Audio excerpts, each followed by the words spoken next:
인류 역사에 가장 혁신적인 발전을 가져온 과학. 세계 각국은 국가 경쟁력을 높이기 위해 미래 과학 인재를 발굴하고 육성하는 가운데 우리나라도 미래 과학 기술인으로 성장할 청소년들을 위해 청소년 글로벌 과학 대장정을 마련했습니다. 총 145명의 학생이 지원을 했고 최종 15명 선발해서 약 9.7대 1의 경쟁률을 보였습니다. 전국에서 선발된 15명의 고등학생들은 세계적인 이공계 대학으로 손꼽히는 스위스 취리 연방공과대학교를 찾았는데요. 또한 스위스 최고 박물관에서 평소 하지 못한 실험도 하고 유럽 입자물리연구소에서는 대한민국 위상을 높이고 있는 한국의 과학자들을 만나 과학에 대한 궁금증을 해소할 수 있었습니다. 우주의 비밀을 알 수 있는 거대 입자 가속기와 생체 모방 기술을 활용한 각종 기기, 그리고 무한한 성장 가능성을 가진 로봇과 드론까지. 그 연구소뿐만 아니라 안에 있는 입자 가속기들을 보니까 정말 이제 눈에 보이지 않는 물리학들을 연구한다는 사실이 정말 매력적으로 다가왔고요. 취리 공과대학이나 엠파나 세른 등등에서 다양한 최첨단 기술을 보면서 제 꿈에 대해서 좀 다른 확신이 생겼던 것 같아요. 미래 대한민국 과학계를 이끌어갈 예비 과학자들의 흥미로운 과학 대장정. 지금 따라가 봅니다.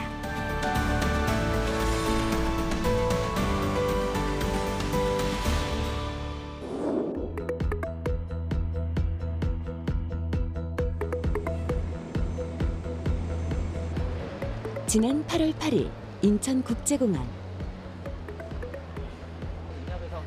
설레임 가득한 여행자들 사이에 앳된 모습의 고등학생들이 눈에 띕니다.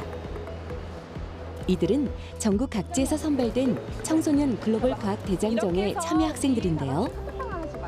올해 처음 개최되는 청소년 글로벌 과학 대장정은 과학 청소년의 꿈을 키워주기 위한 과학 종합 캠프입니다. 오늘 처음 만난 사이지만 과학에 대한 관심 하나로 금방 친해졌습니다. 참여 학생들은 서류 및 지원 영상 평가와 면접 심사를 거쳐 선발되었는데요. 평소 과학에 대한 관심이 높고 본인의 목표 달성을 위한 노력이 출중한 학생들을 우선 선발했다고 합니다.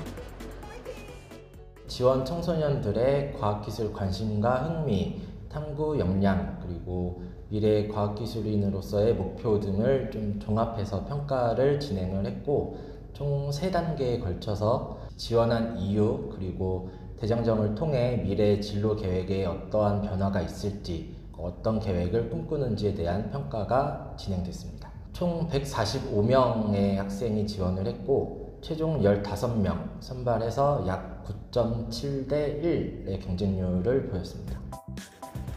이번 대장정은 학생들에게 주어진 특별한 기회인데요. 학생들은 최첨단 과학기술에 대해 공부도 많이 하고 스위스에서 만날 우리나라 교수들의 논문을 직접 찾아 읽으며 이번 대장정을 준비했다고 합니다. 이번 대장정을 통해 과학자라는 꿈에 한 발짝 더 다가갈 것 같은데요.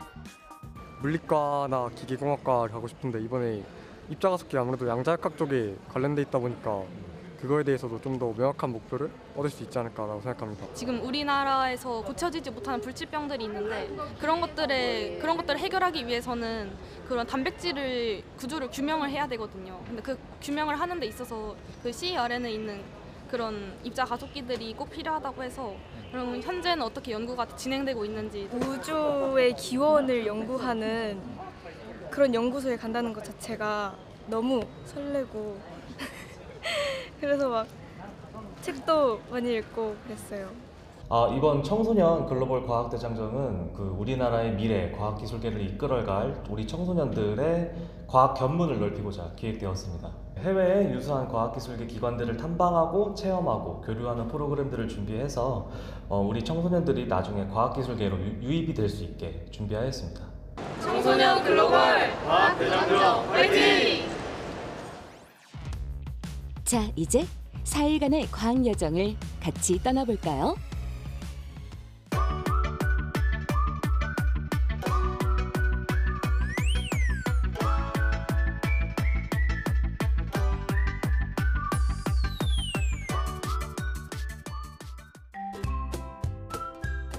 청소년 글로벌 과학대장정 학생들이 찾은 스위스는 주요 천연 자원이 없기 때문에 오래전부터 기계와 화학 등 산업을 중심으로 기술 개발에 주력하고 있는데요.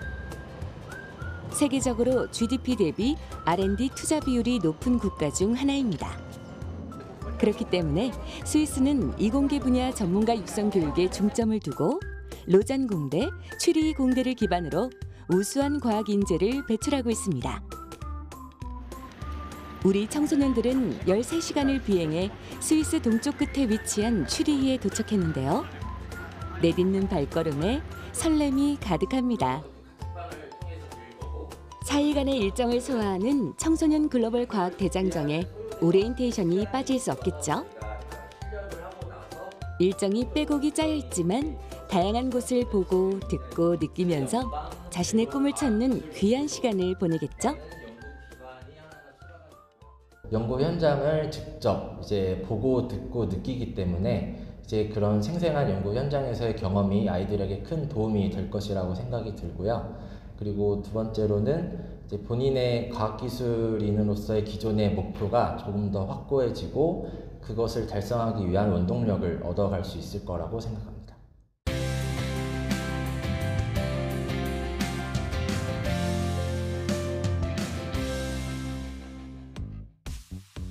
다음 날 청소년 글로벌 과학 대장정 첫걸음이 시작되었습니다. 우리 청소년들이 찾아간 첫 번째 장소는 취리히 빈터 투어에 위치한 테크노라마로 매년 6만 명 이상의 학생들이 방문하는 스위스에서 가장 인기 있는 과학 박물관입니다. 이곳 테크노라마에는 나이에 상관없이 누구나 과학적 지식을 향상시킬 수 있는 500여 개의 실험실이 갖춰져 있습니다.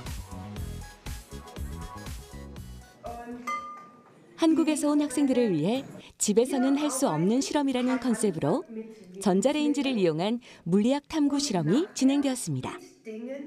물, 기름, 설탕, 곡물을 각각 전자레인지로 동일한 시간만큼 가열해서 온도의 변화를 체크하는 건데요.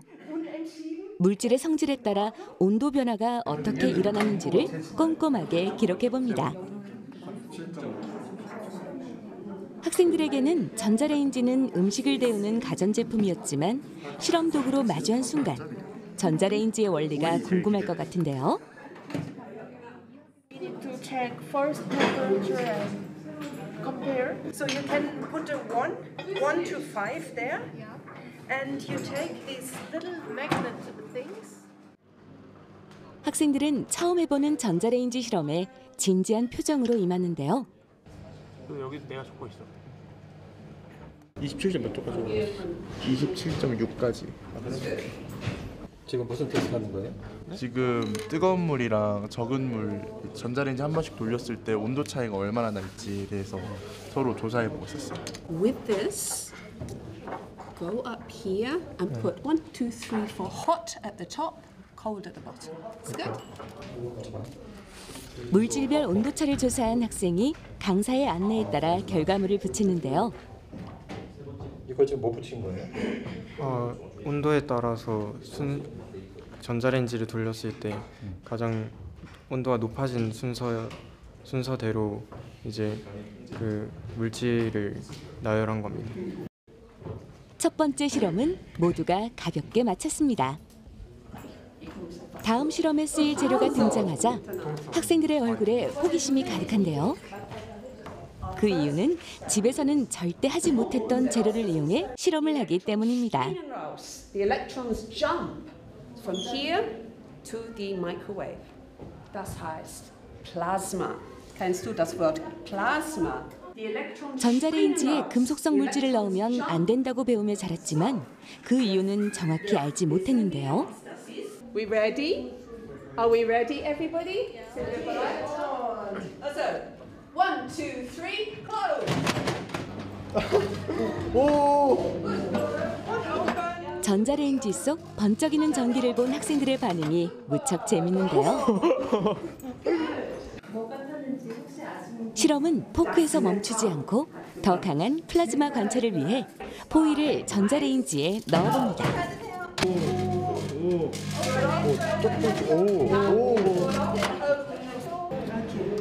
실험의 컨셉이 집에서는 절대 할 수 없는 실험이지만 학생들은 그래서 더 흥미로워하는 것 같은데요. 마이크로파가 어떤 원리로 음식을 데우고 결국에 마이크로파는 전자레인지에 사용되는 거고 이렇게 저희 일상 속에 있는 과학 원리들의 이 어떻게 작동하는지를 알게 된 거니까 좀 이런 경험이 좀 신기하게 다가온 것 같아요. 테크노라마의 500여 가지 실험 중에서 인기 있는 실험이 액화질소를 사용하는 실험입니다. 영하 195도인 액화질소에 풍선을 넣으면 풍선이 종이처럼 수축됐다가 상온에 꺼내면 다시 원래대로 돌아오는데요. 이 실험을 통해 학생들은 온도에 따라 부피가 변하는 샤를의 법칙을 경험했습니다. 다음 실험은 산소를 이용한 실험인데요. 산소를 플라스크 안에 가둬둡니다. 그리고 불이 붙은 물질을 산소가 담긴 플라스크 안에 넣으면 어떻게 되는지를 관찰하는 건데요. 물체가 연소하는 데 있어서 산소의 역할이 얼마나 중요한지 알 수 있는 실험이었습니다. 이제 불이 붙는다는 개념이 산소로 인해서 산화된다는 의미니까 불을 붙였을 때 이 산소가 많으면 산화 반응이 더 많이 일어나기 때문에 이렇게 산소가 많은 이 코니컬 플라스크 안에서 저렇게 더 많은 반응이 일어나게 되는 겁니다. 뒤이어 액체 질소를 이용한 또 하나의 실험이 이어졌는데요. 불이 붙은 나무 막대를 액체 질소 안에 넣으면 불이 꺼졌다가 다시 나무 막대를 산소가 채워진 플라스크 안에 넣으면 불꽃이 되살아납니다. 처음에 불을 붙이고 여기 넣으면 액체 질소가 온도가 낮다 보니까 발화점에 도달하지 못해서 불이 꺼졌다가 다시 여기에 넣으면 산소하고 만나서 불이 붙는 그런 실험이었습니다.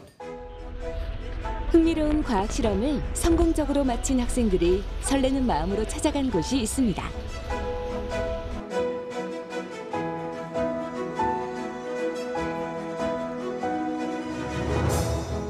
이곳은 세계적으로 유명한 취리히 연방공과대학교인데요.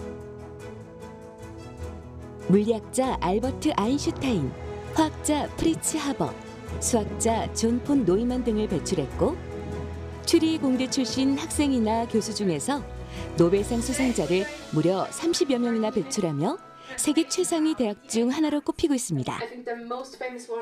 취리히 연방공과대학교 에테아는 화학, 수학, 물리 등의 기초과학부터 컴퓨터공학, 로보틱스, 재료공학 등 응용과학과 건축학까지 다양한 분야에서 세계 공학계를 선도하고 있는데요. 그러한 이유로 이 학교에 관심이 많은 사람들을 위해 교내 투어도 이루어진다고 합니다. So the purpose of these free tours is just to show the whole public how ETH looks.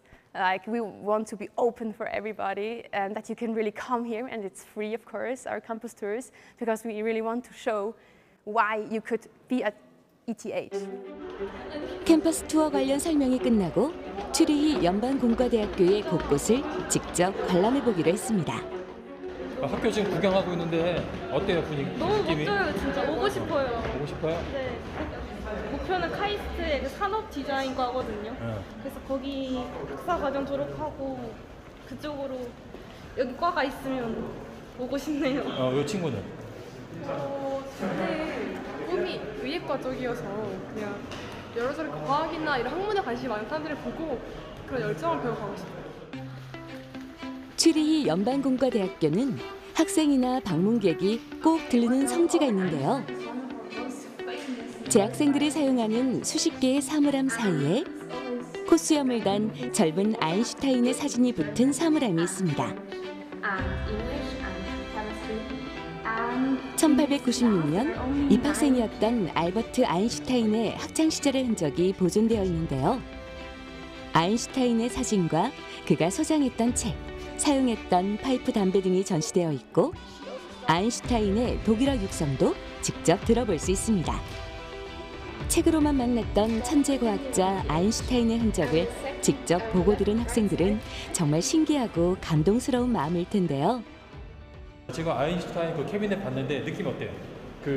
저희가 아인슈타인이나 뭐 보어 같은 물리학자들의 발자취를 직접 보는 게 아니라 뭐 책이나 유튜브 같이 간접적으로만 볼 수 있는데 이렇게 위대한 학자들이 남긴 발자취를 직접 보면서 조금 더 그들에 대해서 알아갈 수 있는 그런 계기가 된 것 같아요. 이 순간 학생들의 눈을 사로잡은 풍경이 있습니다. 웃도 솟은 첨탑과 화려한 건축물, 잔잔한 호수와 추리이 시내가 추리이 연방공과대학교를 찾아온 한국 학생들을 반기는 듯 하는데요. 아름다운 학교를 투어하면서 잠시나마 세계 과학자들과 함께 연구하는 즐거운 상상을 해봅니다. 역사 속 인물과 같은 공간에 와 있는 지금이 과학에 대한 관심과 동기가 더욱더 살아나는 순간이 되겠죠. 상당히 세계적으로도 이름이 있는 공과대학교로 알고 있는데 그런 곳에 실제로 제가 왔다는 게 정말 신기하고요. 네, 정말 좋은 경험인 것 같습니다. 직접 와서 경험을 하다 보니까 뭔가 그동안에는 그냥 머릿속에 남기기 위한 공부였는데 이번에는 마음에 남길 수 있는 공부인 것 같아서 너무 뜻깊은 것 같습니다. 그래서 제가 이제 가장 추리이 공대에는 국적에 제한 없이 다양한 배경을 가진 글로벌 연구자들이 모여 있는데요. 거의 되게 많은 학생들은 이곳에서 전자전기공학과 석사 과정에 재학 중인 황현정 학생을 만났습니다. 알아서 커넥션을 바꾸는 현상을 이제 가소성이라고 하고요. 됐고 뇌를 모방한 뉴로모픽 반도체를 활용한 프로세서 설계를 연구하고 있는 황현정 학생은 문과에서 이과로 뒤늦게 전향한 케이스라고 합니다. 예전부터 약간 과학 관련 학습 만화 같은 걸 많이 읽었었는데 그때 이제 뉴런이라는 존재를 알게 되었고 그 뉴런이 뇌에서 어떻게 신경세포를 그러니까 어떻게 신호를 전달하는지 그런 과정들에 대해 조금 관심을 가졌던 것 같아요. 그런 과정에서 그렇게 뉴런들이 서로 정보를 주고받는 과정이 굉장히 에너지 효율적이더라.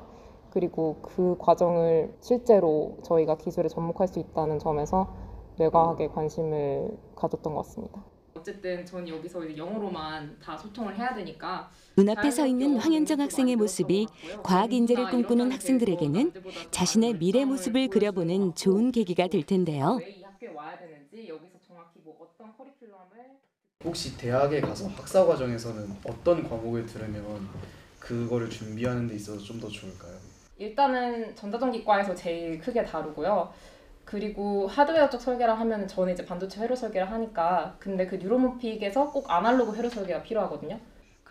황현정 학생이 공부하는 전자전기공학과는 일상생활에 가장 밀접한 기술을 연구하는 학문이기에 학생들의 관심이 높았는데요. 그리고 그 새로 들어오는 데이터는 또한 남성 중심의 그 과학계에서 여성 과학자는 그 의미가 특별합니다. 그 데이터가 이제 매칭이 여성 과학자로서 새롭고 유의미한 연구 결과를 얻어낼 수 있을 거라는 기대를 하고 있다고 하는데요. 황현정 학생과의 만남은 현실적인 궁금증을 해결할 수 있는 유익한 시간이었습니다.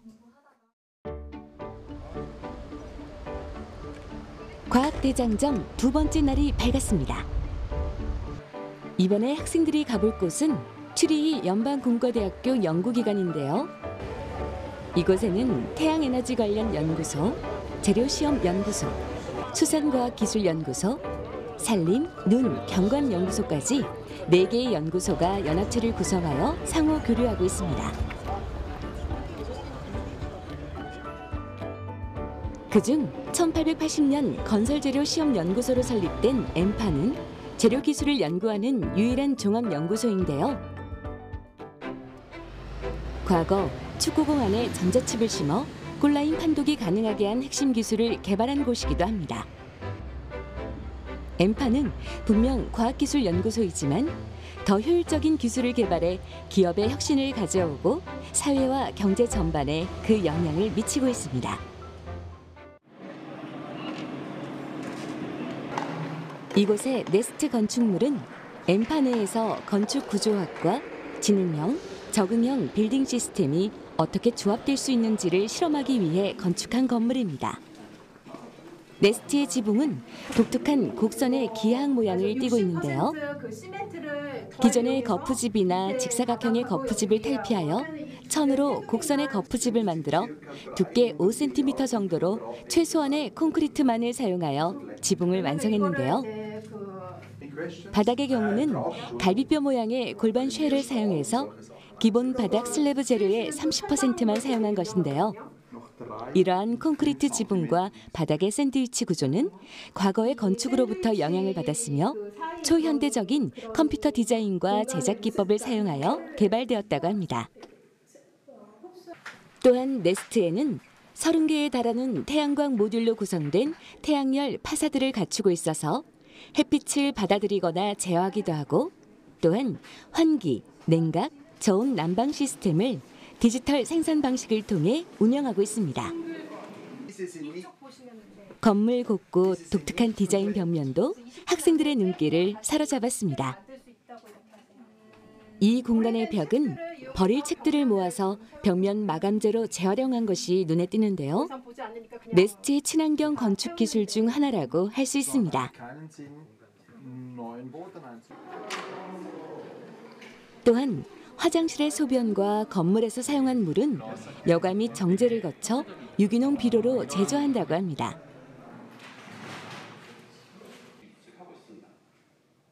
청소년 글로벌 과학대장정 학생들은 엠파 연구소에서 근무하는 한국인 송석호 박사를 만나 특별한 시간을 가졌는데요. 송석호 박사는 엠파에서 로봇이나 인공지능 기술을 이용해서 자연 환경에서 일어나는 기후변화를 더 빨리 측정하는 로봇 기술을 개발하고 나아가 소프트한 재료를 이용해 보다 안전하고 효율적으로 작동하는 로봇을 개발하고 있습니다. 또한 다양한 환경에서 데이터를 측정할 수 있는 드론 제작에도 참여하고 있는데요. 저희 쪽에서는 드론을 만드는데 얘를 이렇게 방향을 바꿔요. 그러면은 바람을 받으면서 얘가 그런 배처럼 바람의 힘을 이용해서 우리가 원하는 방향으로 이제 세일링을 하는 거죠. 글로벌 연구소에서 연구 활동을 하는 송석호 박사의 강의를 듣는 건 학생들한테 소중한 경험이 될 텐데요. 드론의 다양한 활용과 현재 연구 개발 중인 기술을 하나라도 더 알기 위해 강의에 집중합니다. 생체 모방 기술이 발전함에 따라 나노 공정이나 마이크로 공정이 더 발전해야 될 텐데 PDMS를 넘어서는 또 다른 공정이 또 맞춰져서 생산이 되고 있는지 그거에 대해 좀 궁금합니다. 요즘에 최근 들어서는 이제 폴리머라고 이게 폴리머라고 하는 게 이제 PDMS 같은 이제 고무 같은 재질인데 그런 고무 재질을 3D 프린터에서 큰 사이즈, 큰 스케일에서는 이미 장비도 나왔어요. 차세대 주력 산업인 로봇과 드론은 앞으로 얼마나 어떻게 발전하게 될까요? 아마 그런 동물, 저도 물론 제가 이 로봇을 사람이 가기 힘든 거, 위험한 거 그런 곳에 로봇을 보냄으로써 좀 더 안전하고 그러면서도 좀 더 효율적으로 우리가 우리 주변에 있는 환경을 알 수가 있고 우리가 환경에 대한 지식이 넓어지고 깊어짐에 따라서 그런 지식을 이용을 해서 앞으로 다가올 기후변화라든지 아니면 좀 더 지속 가능한 세계를 만드는 데 공헌을 할 수 있을 거라고 생각을 하고요. 드론 가지고는 저는 이제 뭐 비행을 해서 재난 환경에서 구조를 하거나 이 정도로만 되게 역할을 제한시켰던 것 같은데 저 스스로 근데 이제 보면서 이제 다트를 쏴서 센서를 장착시킨다든지 그러한 내용에서 봤을 때 좀 더 드론에 대해서 넓은 스펙트럼의 활용도에 대해서 좀 더 생각해 볼 수 있는 기회였던 것 같아요. 그리고 이제 보시면은 이렇게 공간이 아무래도 안전을 위해서 이렇게 매트를 이곳은 송석호 박사가 주로 머무는 연구 공간인데요. 다양한 기능을 가진 드론을 제작하고 실제 제대로 작동하는지 테스트하는 실험실과 같습니다.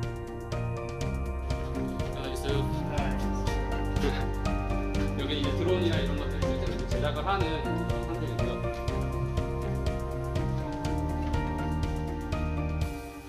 지금 아까 저희 동영상에서 보여드렸던 제 연구에 대해서도 읽어보고 그 부분에 대해서 깊은 지식을 가지고 정말 박사과정이나 아니면 석사과정생 정도 수준의 깊은 지식을 가지고 저한테 질문을 해주는 친구들도 봐서 와 정말 진짜 똑똑하다.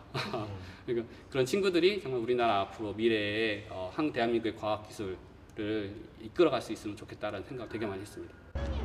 네, 그러니까 로봇이라고 하는 거를 하는 데 있어서 내 생각에는 본인의 분야랑 본인의 강점을 궁금증이 많은 개발을 하는 게 학생들은 중요한 것 같아요. 이동하면서 그러니까 송석호 코딩을 박사의 잘하고 연구 내용을 전혀 듣는데요. 조금 해요. 그만큼 엠파에서의 시간이 소중한 거겠죠? 머신러닝을 하시는 분들만큼은 좀 돼요.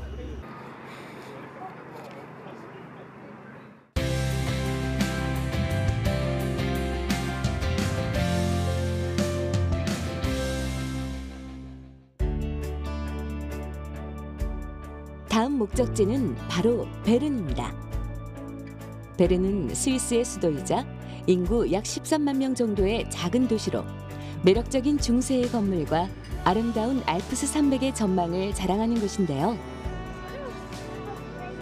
베른은 역사적으로도 중요한 도시로 유네스코 세계문화유산으로 등재되어 있는 등 많은 관광객들의 사랑을 받고 있습니다.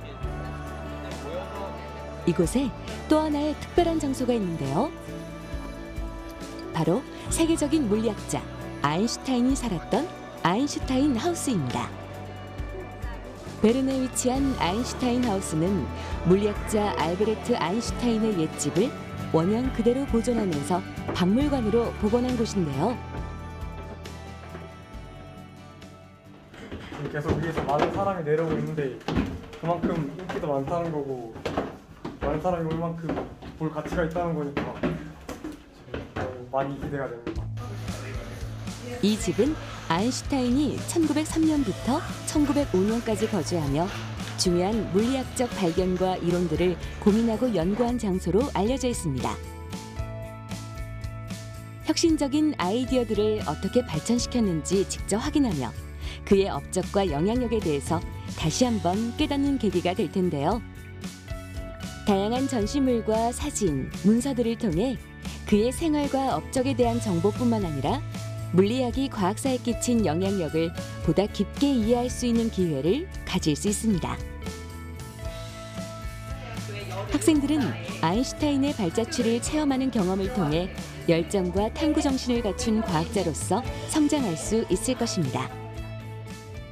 이렇게 아인슈타인이 위대한 물리학자가 살았던 집도 평범한 가정집과 다를 바 없다는 거에서 이 주변 환경이 그렇게 큰 영향을 미치진 않나 생각을 하게 됐어요. 그래서 주변 환경에 연연하지 않고 내가 하고 싶은 거를 쭉 해나가는 이러한 태도가 훨씬 중요하다는 걸 깨달을 수 있었던 것 같습니다.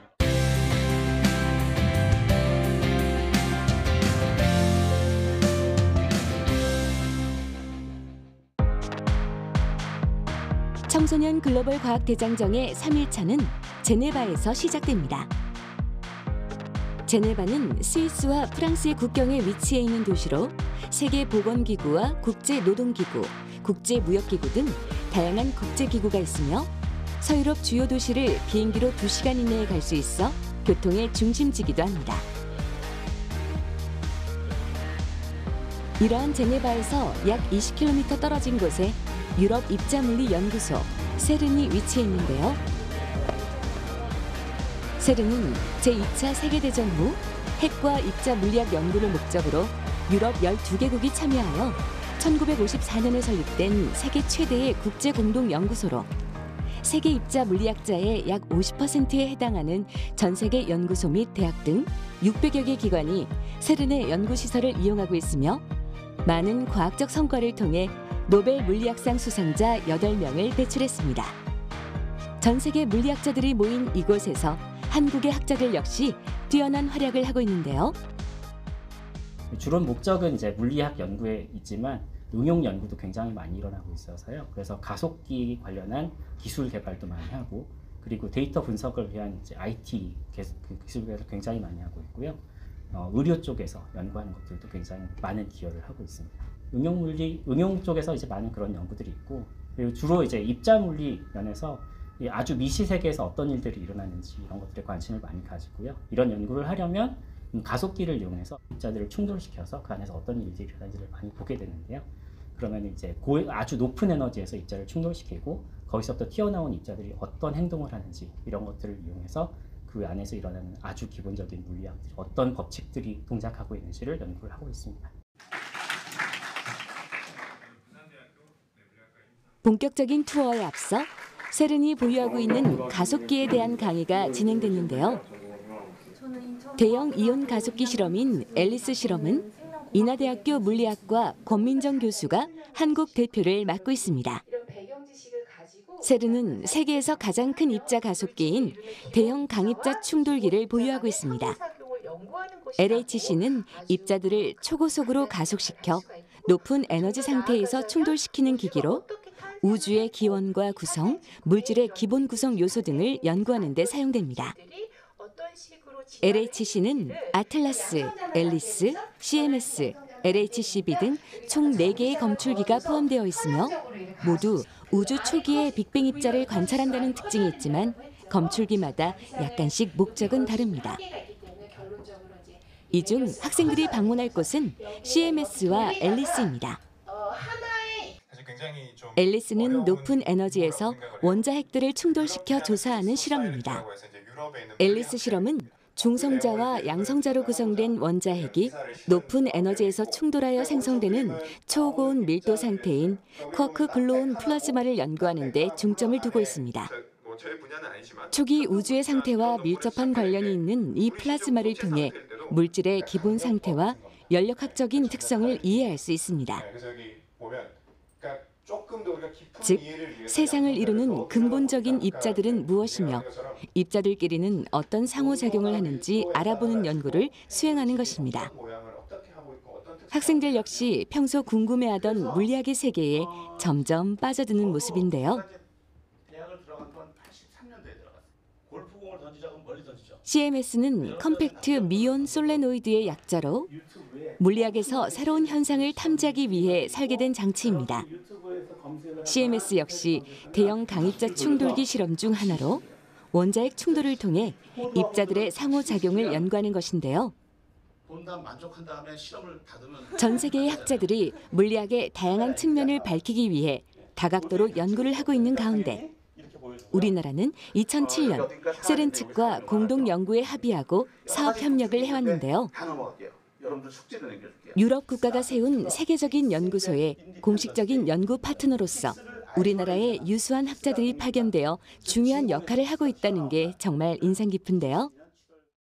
한국 CMS 실험에서의 한국의 위상을 전체적으로 어떤 연구를 양질의 연구를 하고 있었고 얼마나 많은 연구를 하고 있었냐 면에서 거의 마찬가지로 선 안에서 이 CMS 실험 안에서 한 10위 정도 되는 느낌으로 지금 많은 연구를 하고 있고요.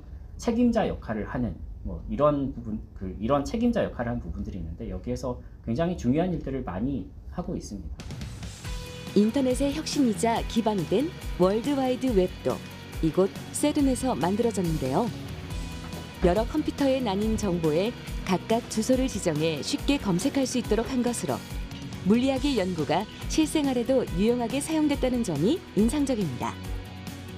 단순한 현판으로 이곳이 월드와이드 웹이 탄생한 곳이라는 것을 알 수 있지만 월드와이드 웹 개발자가 어떤 곳에서 연구했는지 현장을 온 것만으로도 학생들은 큰 행운이라고 생각하는데요.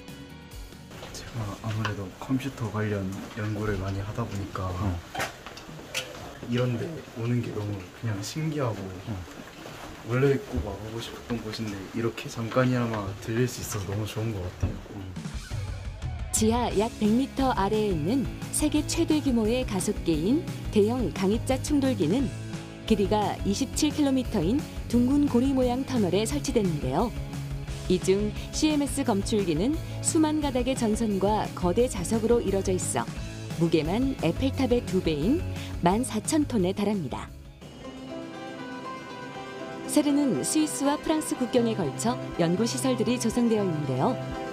CMS 검출기가 있는 곳은 프랑스에 위치해 있습니다. 이곳은 과거 CMS 검출기 제조가 진행됐던 곳인데요. CMS 검출기는 이곳 지상에서 슬라이스 형태로 제작되는데 샤프트를 통해 지하 100m로 내려간 다음 조립됩니다. 도착한 곳에서 가장 눈에 띄는 것이 있습니다. CMS의 검출기 단면에 실제 크기와 동일한 크기의 그림이 설치되어 있는데요. CMS 검출기의 어마어마한 규모를 눈으로 확인할 수 있었습니다. CMS는 뮤온이라고 알려진 입자를 매우 정확하게 감지할 수 있도록 만들어졌는데요. 다양한 입자를 탐지하고 식별하기 위해 7,500만 개의 개별 채널을 갖추고 있습니다. 고에너지 입자들을 충돌시키면 많은 방사능이 나오지 않습니까? 그러니까 사실은 방사능 지역이 되는데 지하에 들어가면 아무래도 그 방사능을 차폐할 수 있으니까 지하에 실험실을 건설하는 것이 훨씬 더 안정적이죠. 드디어 실제 CMS 검출기가 설치된 지하 깊숙한 곳으로 내려가 보는데요.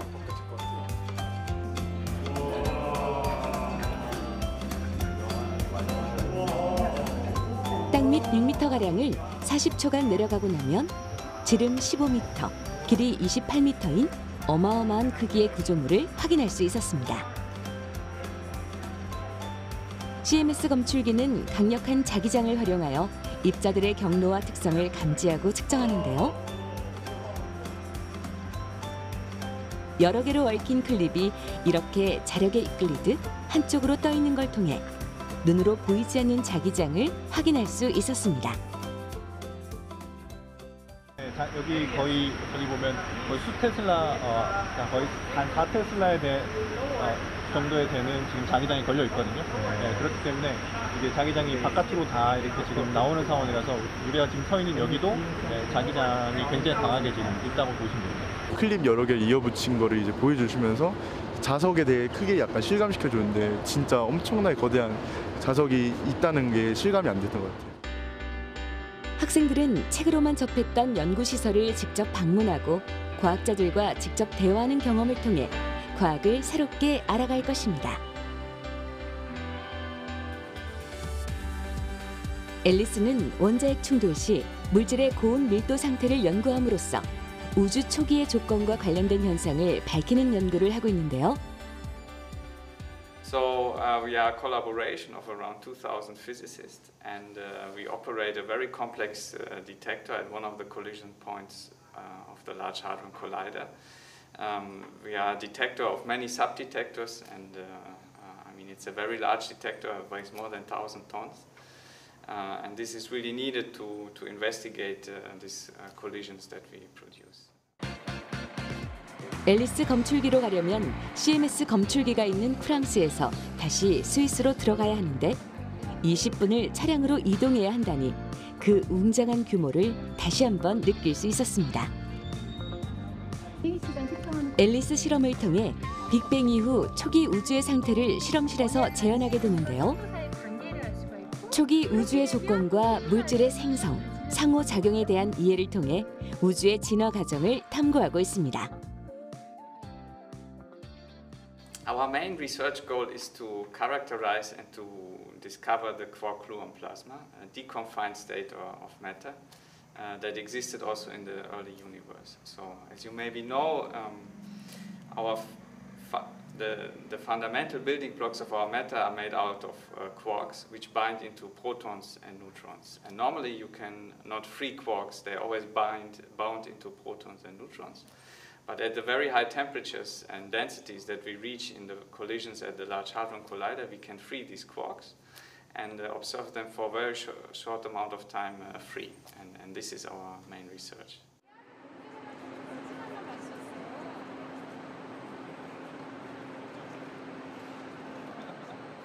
앨리스 전시관에 드디어 입장했는데요.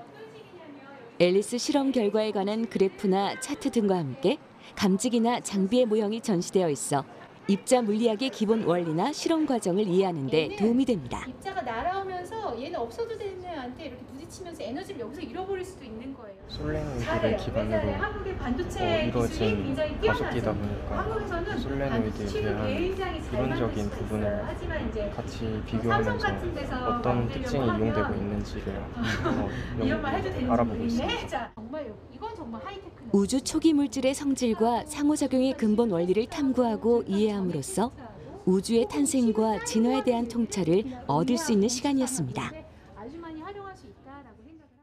여기 오려고 공부를 했던 것보다 직접 보니까 내가 이런 거를 앞으로 공부해야겠구나라는 어떤 목표점도 생기는 것 같고, 그리고 일단 너무 설레요.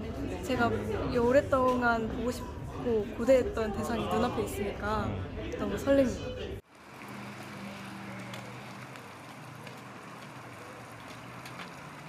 지금은 9페이지 쓰고 있어.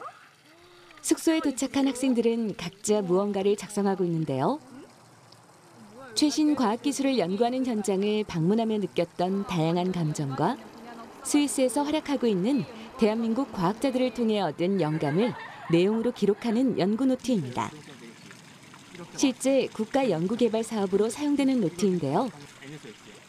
이번 과학 대장정에서의 경험을 토대로 쓰인 연구 노트는 과학에 대한 열정과 더 깊이 탐구하기 위한 자양분이 될 것입니다.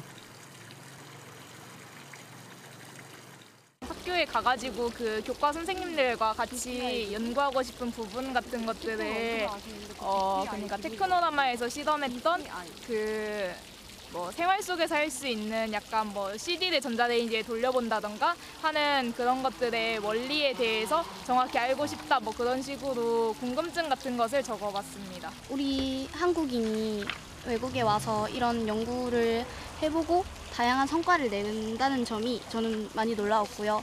생명공학 기술이 발달하는 것에 대해서 매우 긍정적으로 생각을 하고 있습니다. 대장정의 마지막 날, 세른에서 연구 중인 우리나라 교수들과 질의응답 시간이 마련되었습니다. 이곳의 최첨단 과학시설과 연구 모습을 직접 체험하고 온 만큼 학생들이 궁금한 점이 매우 많았을 텐데요. 적당히 정해놓고 그거에 대해 좀 집중적으로 공부를 해보고 싶은 생각이 드는데 이러한 것들을 정하는 데 팁이 있을까요? 그 시야를 좁게 해서 보는 것보다는 모든 것에 이렇게 열어놓고 관심을 갖고 그걸 적용하는 연구까지의 과정, 그리고 주제 설정 같은 게 어떻게 이루어지는 건지도 궁금해요. 교수가 되고 나서 얼마 되지 않아서 거기에 한 연재를 한번 한 적이 있어요. 이 선에 관련된.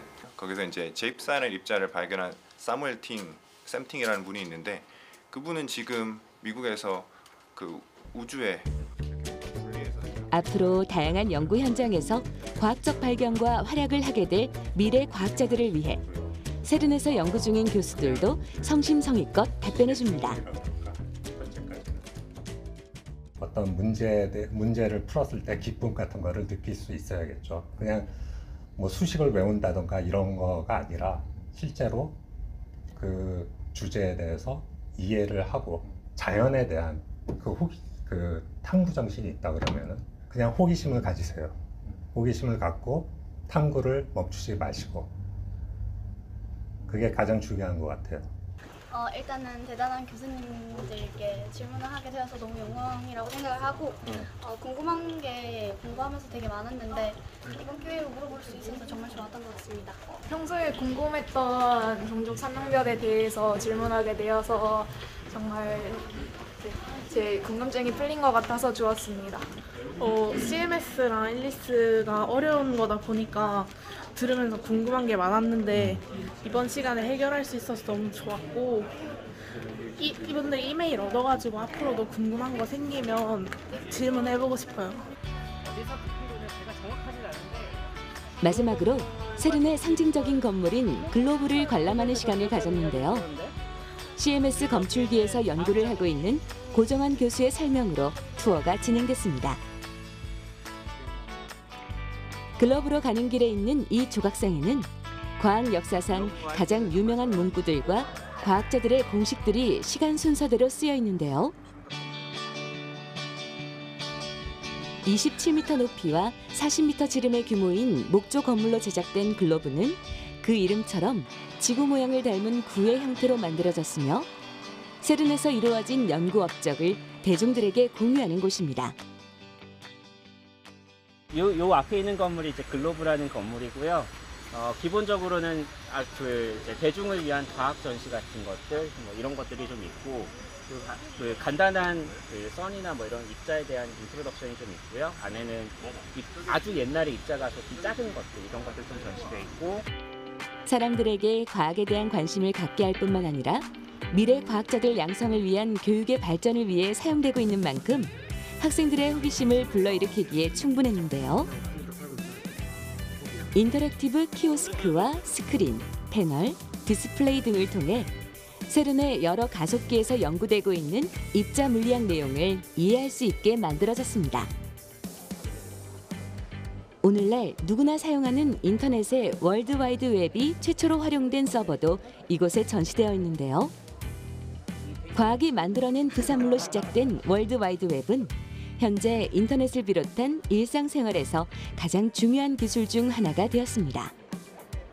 이처럼 과학 연구는 목표라는 성과만이 아니라 새로운 아이디어와 발견을 통해 혁신을 이끌어내는 장치로 활용할 수 있는 만큼 과학 연구의 지원과 과학자들의 연구 활동이 중요하다는 점을 다시 한번 깨닫게 됩니다. WWW 그게 이제 저희가 엄청 많이 사용하는 거잖아요. 이제 근데 그런 게 여기서 솔직히 이제 제가 여기 오기 전까지는 이제 물리학하고 이제 인터넷 이런 정보는 정말 상관이 없다고 생각했는데 이제 WWW도 처음 서버가 여기서 발명됐다는 걸 보니까 엄청 이게 연관성이 엄청 신기하더라고요. 사실 아무리 교과서를 열심히 배우고 한다고 해도 이런 걸 직접 체험하지 않으면 사실 크게 흥미가 안 생길 수도 있거든요. 근데 오히려 이런 거를 직접 경험함으로써 실제로 세른에 대해서 더 잘 알게 되었고 입자 가속기 아니면 입자 충돌 이런 것도 되게 흥미롭게 들었던 것 같아요. 여기 이름에 언젠가 우리의 이름이 들어가는 날이 오지 않을까 하면서 집에 돌아가서도 공부 열심히 하도록 하겠습니다.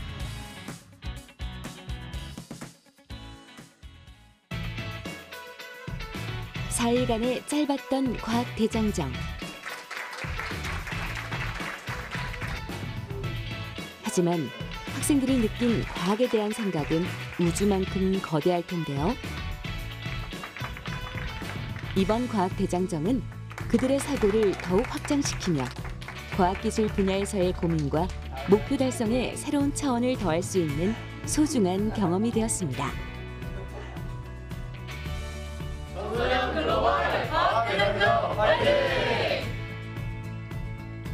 기계공학 쪽에만 저한테 이제 선택의 스펙트럼을 준 게 아니라 좀 더 넓은 쪽에 스펙트럼을 준 것 같아서 정말 좋았다고 생각을 합니다.